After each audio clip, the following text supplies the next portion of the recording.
Hey guys, welcome back to my channel. Welcome to my July TBR. I cannot wait to dive into some of these books, but I'm feeling like I'm back in a little bit of a reading slump. For the month of June, I have read 3 books, and it's hard to get through those 3 books.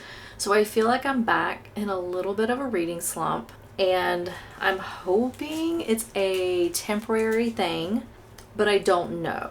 For the month of July, I'm going to do a little bit different, but I really don't know if I'm going to stick to it. I'm really hoping I do. It all kind of goes with how my mood is going to be, with me maybe being in a reading slump. So this is my anticipated reads, but I would not hold your breath that I read hardly any of these. I want to. All of these books sound interesting to me. Like, they have been on my bookshelf. A handful of them have been on my bookshelf for a little bit. I've wanted to read them. I'm afraid of this mood that I'm in. So let's just dive into it. So for this month, I'm going to do something a little bit different, and I'm going to pick one book from my bookshelf for every genre that I own, just to try to pick and choose and have like a little smorgasbord of books in various genres to hopefully help with whatever mood I am in, to hopefully get through whatever I've gotten myself into in June. So the first book that I have is for my sci-fi section. I do not have that many like sci-fi type books, but I saw this and immediately thought that this would be the best choice for the sci-fi option. That is Brandon Sanderson's Skyward. This one says it is a adventure and a half that you won't want to miss, and it says reclaim the stars. I do not know anything about this other than the back says that the world has been under attack for 100 years. An alien race called the Krell leads onslaught after onslaught from the sky in a never-ending campaign to destroy humankind. Humanity's only defense is to take to their ships and fight the enemy in the skies. So this, if I feel like I'm in the sci-fi mood, definitely gonna be picking this up. I've read Mistborn from Brandon Sanderson. That's it. But this is the first book in his sci-fi series. I also have the second book. I have no idea how many books are in the series, but I do have the first and the second book. So if I feel like I'm in the sci-fi spirit, then I'll be picking up Skyward from Brandon Sanderson. For my fiction, this is a cozy fiction. I don't have a whole lot of just true like fiction books, but this is like a cozy fantasy fiction type book. And it's been on my bookshelf for just a little bit. This is actually, I guess it's cozy fantasy, not really a fiction. I don't have any like true fiction books, so we're just going to use this for that option. But that is Can't Spell Treason Without Tea by Rebecca Thorne. This is book 1 of the Tomes and Tea series. It has beautiful teal sprayed edges. And on the back, it has run away with me. The mage had said, her eyes alight. You like tea? I like books. Let's open a shop somewhere remote and forget the world exists. That sounds amazing. Let's go someplace and forget about everything that's going on in the world, and let's have books and tea and just live. That sounds amazing. So I will be, if I feel like I'm going to be in the cozy fantasy type mood, I'll be picking up Can't Spell Treason Without Tea. I have for my middle grade, this solves 2 things. So 1, it fits the middle grade genre. 2, this also would finish up a series that I have been working on for so long, and I need to finish the series because I'm in the middle of so many series. I think I'm going to do a video in the future of all of the books that I am in the middle of, and I don't even think there's a way that I can track everything that I'm in the middle of, but I think I'm going to do that video coming soon. But in that video, this series will not be there because this is the month I will be finishing it. That series is Shatter Me. This is Imagine Me. This is book 6. This is the culmination of a bunch of chaos, and it was a good time. I do also have all of the novellas. I have not read any of the novellas in between all of the books, because I think there's like 6 or 7 novellas that you're supposed to read between different books. I have not read any of those. I want to get through the series first, and then I can knock out those novellas really quick because they're only like 100 pages or so. But this will be the final book in the Shatter Me series. Because it is the last book of the series, I obviously can't say what's been happening other than chaos. But this is a dystopian romance. It is a young adult, so there's not a whole lot of, spicy scenes at all. There's like a sprinkling of it in a couple of the books. I don't know about this book, so obviously this book, I have no idea what this is going to be about. But this follows people. That's pretty much all I can say. It follows people, and chaos ensues in a dystopian world. There you go. So if I feel in the mood for a middle grade and also to finish up a series, this is the one I think I'm probably going to definitely be reading, because I need to finish the series. I need to say that I'm done with Shatter Me, please. So imagine me.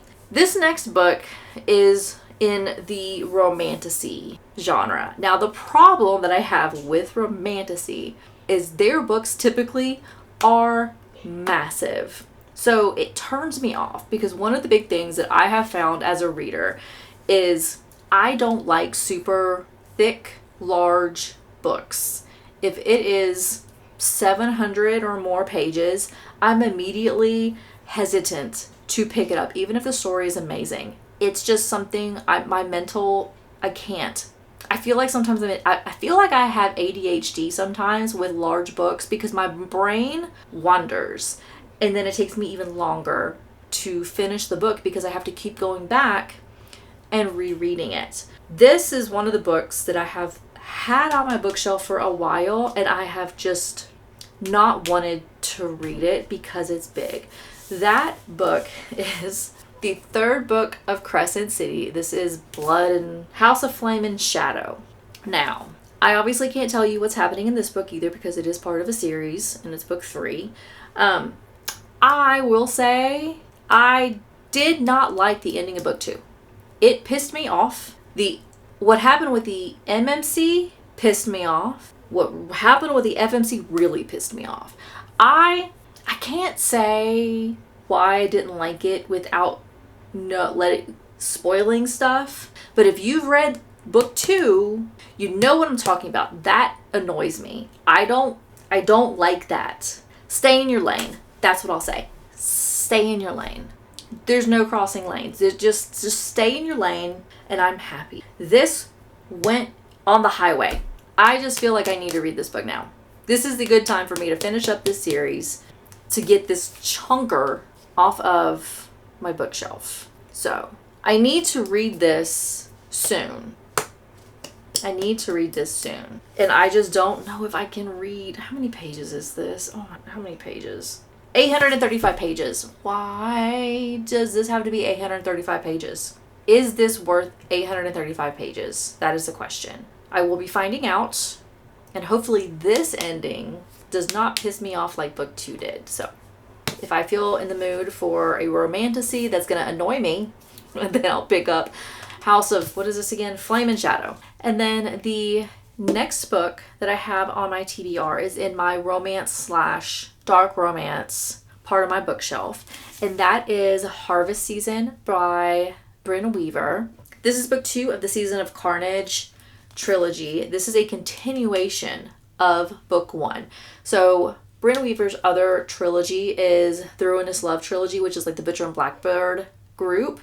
And in that trilogy, it was separate couples on all 3 books. They all intermingled, but they were focused on separate couples. This trilogy has been a continuation. So it's the same couple from book 1. This is just the continuation of the story. And in this story, The FMC is a serial unaliver. She lives in this like touristy town, and she basically takes it upon herself to get rid of those really annoying, really bad tourists that pop into her town. She takes care of them. And the MMC in book 1, he comes to the town to hunt the FMC down and kill her because he thinks she was involved in a hit and run that killed his brother. So that is book 1. This is the continuation, and I really enjoyed book 1. It was a fun time, and I'm really looking forward to harvest season to kind of see what the two characters, what they have in store for them, and where the story is going to take them, and kind of I'm curious how this book is going to end and what the third book is going to be about. So it will be interesting. So if I feel like I'm going to be in a dark romance mood, I'll be picking this up. This is another one that I'm pretty much guaranteed that I'm going to read in the month of June because I just love all of Brynn Weaver's books. Her dark romances are dark romance rom-coms. They're typically a fun read, really funny. Her trigger warnings are hilarious. So for this one, just to give you an idea of what's to come. So some of the trigger warnings in this book have to do with wood chippers. She also calls the wood chipper Cookie Monster. That's the name of the wood chipper, which I find hilarious. Then another trigger warning is a raven who still very much enjoys human meat snacks. The raven's kind of funny. Then it has dismembered bones, eye stuff, and in parentheses, why are you surprised? Because she has a thing with eyeballs in her series, in this series, and also in the Ruinous Love trilogy. That pops up quite a few times.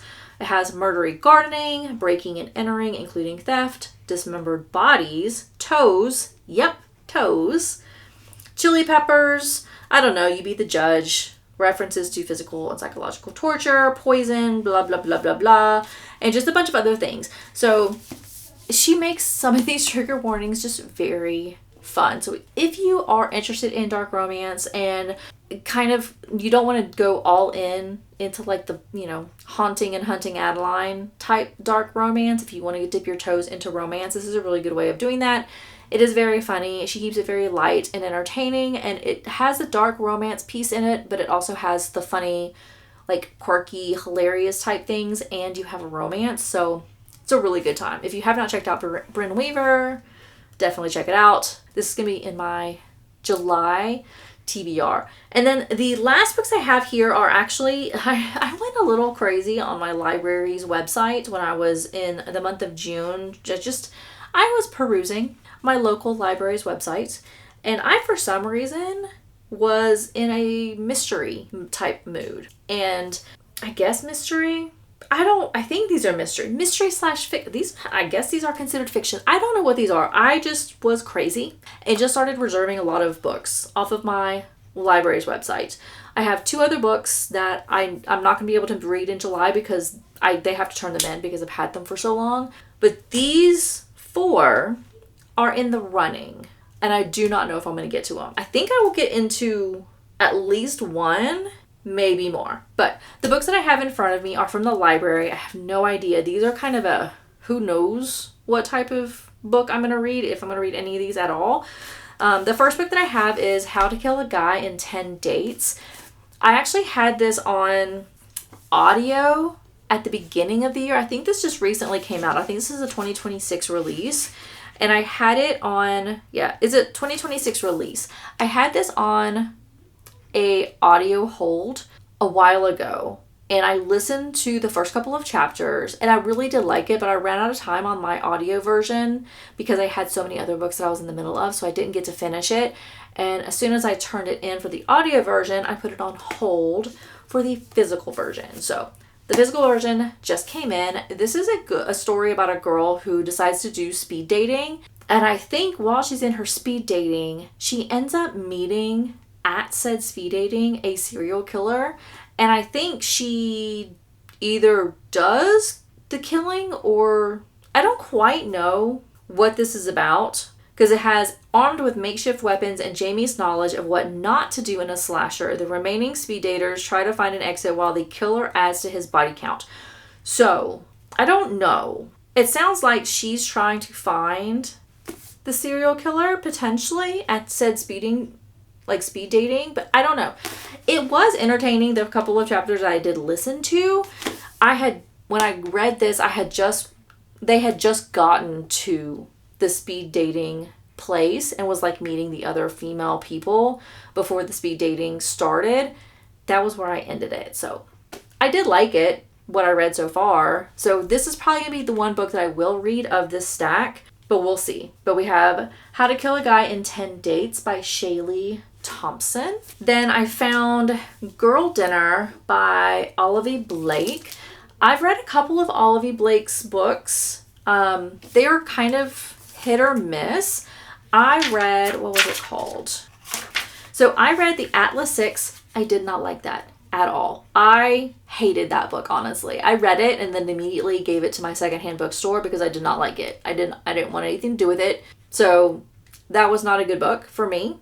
And then I also read Masters of Death, and that one I did like. I felt like there was too many characters though, and I got a little lost in some parts of the book because it was just so many people to take care, like to follow along with. But it was a good story. So I saw this one at the library. This one was actual when I went to go and pick up my books at the library. I saw this one on the shelf and just physically just picked it up. It wasn't a reserved hold. I didn't hunt this one out. This one kind of got me just because of the colors. It also has very beautiful pink sprayed edges, and it has Girl Dinner. I love myself a Girl Dinner. So I have no idea what this is about, but this one has, what was it about? I think it's about a sorority. So it's about, I guess, a girl in a sorority at a college campus, but then also a adjunct professor struggling to return to work after accepting a demotion at the university. So I guess you have those two characters you're going to follow along with in the story. So this could be another very good possibility of me reading in the month of July. So Girl Dinner by Olivia Blake. And I think this is also a new release. I think this one just came out as well. When was this released? This was 2025. So this one just came out just recently. So Girl Dinner by Olivia Blake. Then these last two I'm uncertain. So the first one I saw online and I got it just for the cover. I don't know what it was. The cover got me and I was like, yes, I must read that. I don't know if I'm going to like it at all. It's The Weight of Lies by Emily Carpenter. Couldn't tell you what this is about. It says on the back that this is the story behind her mother's best-selling murder mystery just got darker and more dangerous. It has, in this gripping atmospheric family drama, a young woman investigates the 40-year-old murder that inspired her mother's best-selling novel and uncovers devastating truths and dangerous lies. So, I don't know. It sounded interesting and I loved the cover for some reason. I loved the way this looked. This is an older book. This one came out in 2017. I don't know anything about it. So this is a possibility, but I would not hold my breath. But you never know. Mood might strike and this might be the next book that I pick up in the month of July. No clue. And then the last book, this book kind of scares me. It scares me, but not like in a horror type way. Just the synopsis scares me because I don't know. So the book that I'm talking about is We Used to Live Here by Marcus Kleiwer, possibly. So this is a story about a couple who move in to this new house, and I think after they got their keys and as they're moving their stuff in, this other family like knocks on their door and they're like, hey, we used to live here. Would you mind if we came in so I can show my child that they had? So I can show my child, where we used to live and show them the house and all that. Just, that way they'll know where we used to live. They say yes and invite this family in and things go awry. I think at one point, one of the people in the couple disappears and things just start happening. This one, it says it's soon to be a major motion picture. When did this come out? I don't know, 2024. Has this already been put out in a movie? It sounds terrifying. I don't know what it is. I would love to go back to like my childhood home and like knock on the door and see what the house looks like now after, 20 years. But I would never do that. But just the possibility that someone would think that that was something okay, it floors me and it scares me. I don't know what it is. I am the type of person where I don't like people in my space. Like, my home is my safe space. Do not come over. Especially if it's unannounced. Don't come knocking on my door. So just the thought that people did that terrifies me. So we used to live here. I think this might be an option that I actually end up reading for the month of July. Because it sounds interesting. It's not a very long book. I love when books are like 300 pages. Yeah, this is like right at 300. Oh, the acknowledgements is at 309. So this is 308 pages. This is a perfect length for a book. So the last book that I have that I could potentially read in the month of July is We Used to Live Here. And I am terrified, but also very intrigued to read this. So that is all of the books that I have planned for my July TBR, and I'm really hoping that my mood will take me out of whatever funk I have been in. I got out of it and then I feel like I'm back in it because I've only read 3 books in the month of June, and it's just been 2026 has just been weird when it comes to reading. So I'm hoping July is a way for me to get out of it. I have lots of different genres to let me pick from.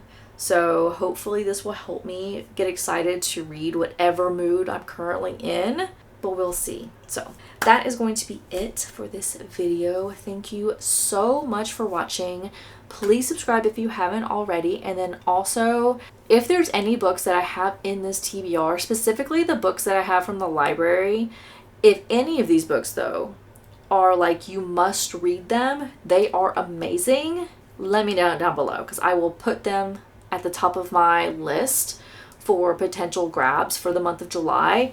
Definitely let me know because I don't want to go in blind and I don't want to read books that aren't going to be good. So if any of these are just amazing, I have to read them first, let me know because I need out of my reading slump.